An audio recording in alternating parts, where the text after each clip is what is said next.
Today, I'll just take you quickly to the book of Mark, as I just want to give you a short teaching. I'll be reading from the book of Mark, chapter 11, from verses 22, and I'll go to verses 24. The Bible says, "Have faith in God." Jesus answered, "Truly I tell you, if anyone says to this mountain, 'Go throw yourself into the sea,' and has no doubt in their heart, but believes that what they say will happen, it will be done for them. Therefore, it will be done for them." 24. "Therefore I tell you, whatever you ask for in prayer, believe that you have received it, and it will be yours." Thank God for the reading of His word. So, this morning I just want to speak to you on a subject that I've entitled "The Power of Faith." The subject I've entitled "The Power of Faith." You will realize that in the Gospels, whenever Jesus Christ dealt with sickness, whenever Jesus Christ dealt with complicated situation, it's like the subject of faith seems to come out so prominent into his ministry or into his life. So let me talk to you about the power of faith. When I say the power of faith, let me just explain to you the word power itself. Let me explain to you the word power itself. The Greek word for the word power is the word dunamis. And dunamis simply means an ability to do. It is a Greek word. So it is from this Greek word dunamis that words like dynamite, dynamo, or the dynamic that are in English are retrieved from. So according to English itself, when you talk about power or this dunamis, it's not just power, but it is miraculous power or the marvelous, that works, marvelous kind of works.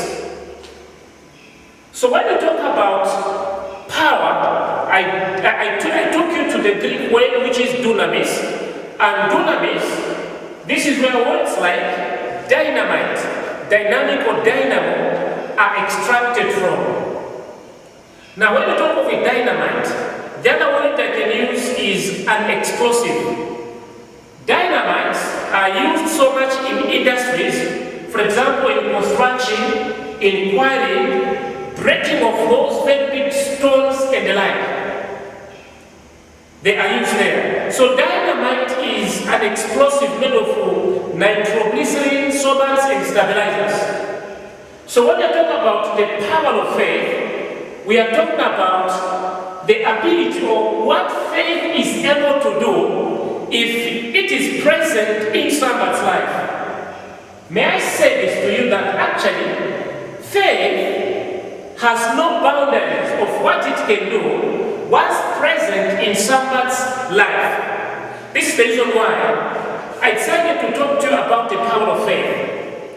And so I read it to you Mark chapter 11 verses 22 to 24, where the Bible says that He answered, "Truly I say unto thee, if you speak to this mountain, if you tell this mountain, you move from this place and cast yourself into the sea, and there's no doubt in your heart, meaning the things that you say, being in agreement with what you believe inside you," He said, this mountain can move. You can tell it, throw yourself into the sea. It shall move and throw itself into the sea, provided what you say and what you believe are in agreement. And then it goes on to say, in concluding the last statement, saying that you shall have whatsoever you say. Meaning, where faith is present, every word that you speak comes into pass, or it brings into reality the things that it speaks. Then the last verse, which is verse 24. Verse 24 says, meaning faith receives now, hope believes for tomorrow. Now, faith believes now. What can I tell you about this one? It means that you can never have tomorrow something that you never received today. Now, if you do not receive today, do not expect to receive tomorrow. You must have it now by means of faith in the Spirit, if you are to have it physically in the spiritual realm. Going according to the definition of faith in the book of Hebrews, chapter 11 and verses 1, the Bible tells us to say, faith is the substance of things not seen. That's what actually the book of Hebrews tells us. It says faith is the confidence that what we hope for will eventually or is going to take place. Now that evidence, the assurance that we have in our hearts, that the things that we do not see, the things that we have not possessed, we have them, is what we call faith itself. Now why am I telling you the power of faith? I am teaching you and encouraging you to have faith at all times. In fact, Paul refers to it as the weapon, as the shield, because faith is able to do anything beyond boundaries, beyond that which man is able to think. Let me show you some things about faith. Let me show some things about faith and the statements that Jesus Christ mentioned about faith itself. Now, the statements about Jesus Christ will show you that indeed faith is very important to be cultivated in our life. Here are some statements about Jesus Christ. For example, Mark chapter 2 and verses 5. Here the Bible says that when he saw, these are just statements, when he saw their faith, he said to the sick man, take your mat, rise up and go. This is the man they brought to Jesus Christ. Then they found that Jesus Christ was clouded and was in the house. So the people that brought this paralyzed man, they made an opening on top, lowered him down into there. Without considering that this is the roof, they went on top, made an opening and lowered him. And the Bible says, when Jesus saw their faith, he said to the sick man, pick up your mat, rise up and go. Your sins are forgiven. He forgave the sin and the man was healed. Now we see one of the most important statements. Before Jesus Christ could speak a word of healing to the sick man, first of all he had to see faith being possessed by somewhere or some people that were carrying him. Faith had to be present. Let me give another example. Mark chapter 5, verse 33 to 34. There is another statement Jesus Christ made about faith. What Jesus Christ says, woman, your faith has made you whole. Not that I, Jesus, have made you whole, but your faith has made you whole. Nothing else but your faith. This is the woman with an issue of blood for 12 years. Coming into the press, saying in her heart, if I can only touch the hem of the garment of Jesus, then I'll be whole. He went and touched the hem of the garment of Jesus and he was made whole. When Jesus noted what had happened, and when this woman realized what had happened, he came, knelt before Jesus and said, Lord, and said everything what had happened. Then Jesus made this statement saying, woman, go in peace. Your faith has made you whole. We are seeing another statement here. Before Jesus speaks about someone's being whole, faith is mentioned to say, your faith has made you whole. Here's another statement. Jesus says, I have never seen this kind of faith in all Israel. I have never seen this kind of faith in all Israel. In Matthew chapter 8 verse 10, this is the Roman centurion, the Roman officer. He comes to Jesus, Lord, my servant is in terrible condition. Jesus says, okay, I'll come and I'll make him well. Then this man says, Master, I do not deserve to have you come under my roof. Just speak a word. Just speak a word and everything will be okay. I'm a man in command. I tell some that go do this, they go. I tell some that come, they come. So just speak a word. When this man said these words, Jesus stood and looked at the people that were following them and he said, I have never seen this kind of faith in Israel. Then the Bible says, you go man, what you believe, what you're asking for has been done according to faith. The Bible says at that very hour, that servant was healed when he found him. Faith. Before I can make some conclusions here, it's in Mark chapter 5 verse 23. This is the boy and the father. The boy actually had the issue of evil spirit tormenting her from childhood. He made a statement, he says, if you yourself can believe, all things are possible. Look, the man cries and says, teacher, master, if possible you can help us do something. Then Jesus Christ says, if you yourself can believe, all things are possible to him that has faith. It's another statement here coming from the mouth of Jesus Christ about faith itself. The other one is in John 11 verse 39 about Lazarus when he was in the grave for 4 days, actually for more than 4 days. In verses 40 of John chapter 11, he speaks to Martha and says, didn't I tell you that if you believe, you are going to see the glory of God? He is rebuking this woman because he told him to say, open the grave. Then the woman says, Master, there will be a very bad smell. Then Jesus Christ said, didn't I tell you that if you believe, you are going to see the glory of God? Then the last one that I'm going to give you, maybe is in Mark chapter 6, verse 5 to 6, where Jesus Christ says, he was greatly surprised because of their lack of faith. When the Bible says he was greatly surprised because of their lack of faith. In the last one, there is a woman Jesus Christ says, woman, your faith is great. What request has been granted you? You can go and read this in Matthew chapter 15 and verses 28. Now, looking at this statement, they are clearly indicating that there must be faith present somewhere if God has to work a miracle. If God has to work a certain miracle, there must be faith present somewhere.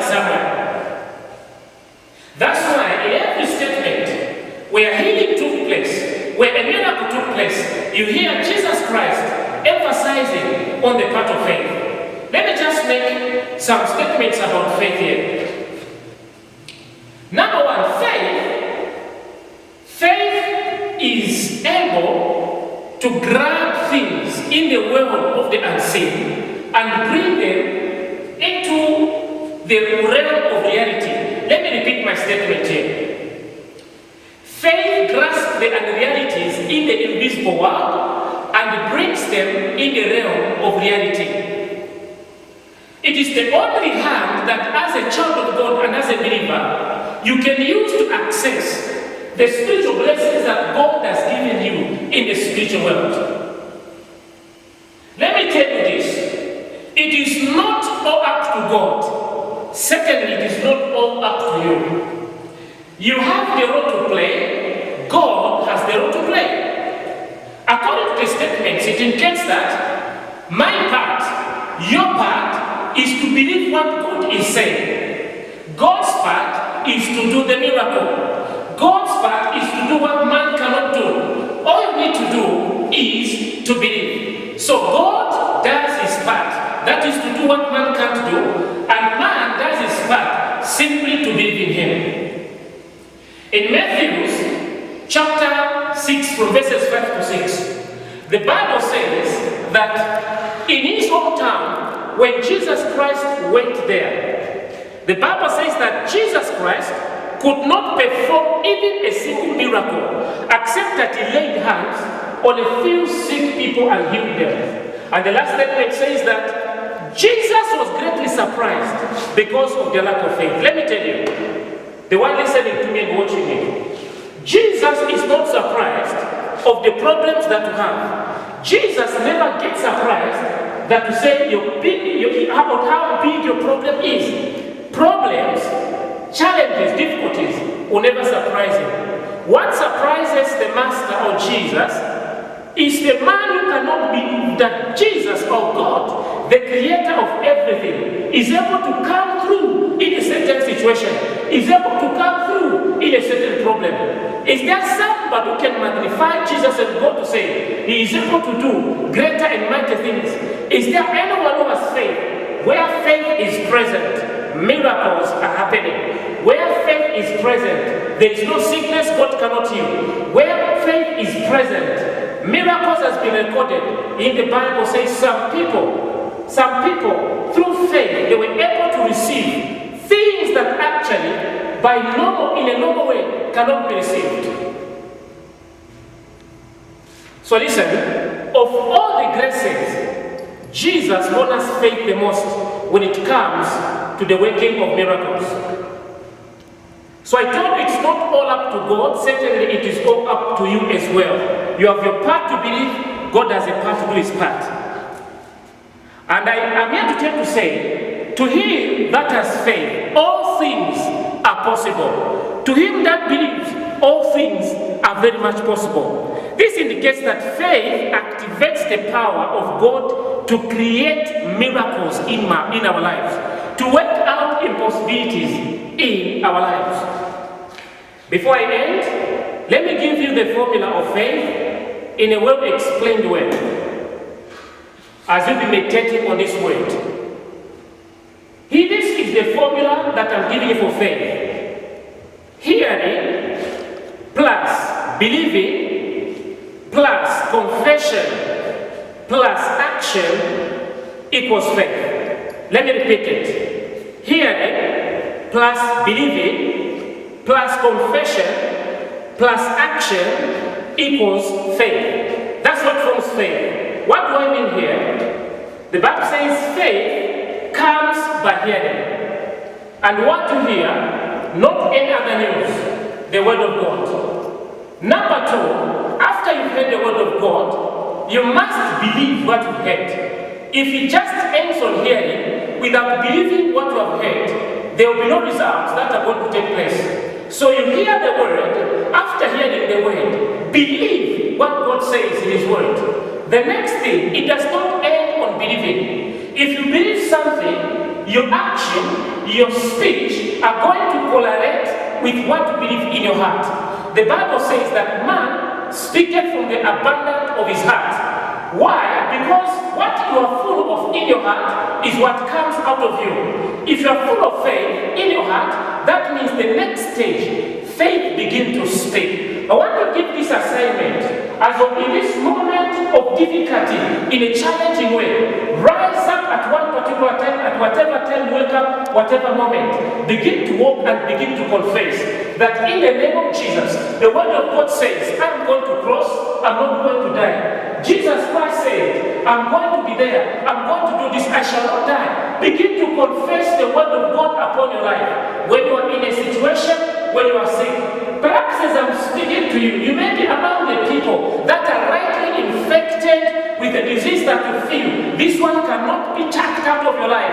I want you to rise up in your heart, go on your knees and confess that I'm not dying, I shall live. Why? Because when you believe the word of God, the next step is that you begin to speak it. And when you speak in a positive way, the results begin to take place. The last one, it does not end on speaking the word of God. Faith is a living thing. How do we know? James says, just as the body without a spirit is dead, so faith without action is also dead. Meaning, if you believe something that you cannot act on, it means your faith in the heart, which cannot be turned into action, acting on the word of God, is a dead word. If for example, I am sick, for example, I have a problem, someone asks me, how are you? I must say, I am fine. How are you? I must say, I'm healed. Because faith acts on the word of God. So hearing the word of God, believing the word of God, confessing the word of God, acting on the word of God is what makes the faith and the kind of faith that brings results into action. With this word that I've given you, God is speaking you. to you to believe. Even in the present world we are living in, faith has no boundary, it has no limit. It's able to activate the power of God, to be able to bring into nothing every mountains that we see that are so big. By chance, maybe receiving and watch this message, and maybe you are infected or affected by the kind of the disease and the sickness that is hovering around the place in the world. I would like you to rise up your hand wheresoever you are and believe with me the word of God, that anointing of God is able to do something. Let me tell you, the Bible says Jesus is the same yesterday, the same today, and tomorrow as well. What you used to do yesterday, you can do it today. Lift up your hand and let me pray with you. Father, in the mighty name of Jesus, I just want to release this anointing under this prayer, because I know that there is nothing that is too big before you. When you gave us authority on disease and sickness, there is no segregation about them. Whatever name they may be called, they are diseases. As you are lifting your hand, and perhaps you have been attacked and infected by this, I rebuke it in the name of Jesus, and I say, receive your healing. I command every power of disease in your body to be activated by the precious blood of Jesus. I release that anointing over you. And I would like you to begin to confess that I am healed in the name of Jesus. I would like you to confess, I shall not die, I shall live. Because the Bible says he who doubts should never expect he's going to receive anything from the Lord. Confess it. Continue speaking it. Whatever results they give you, whether from the doctor or from you, believe that Jesus Christ has healed you. In Jesus' name. And everybody say amen.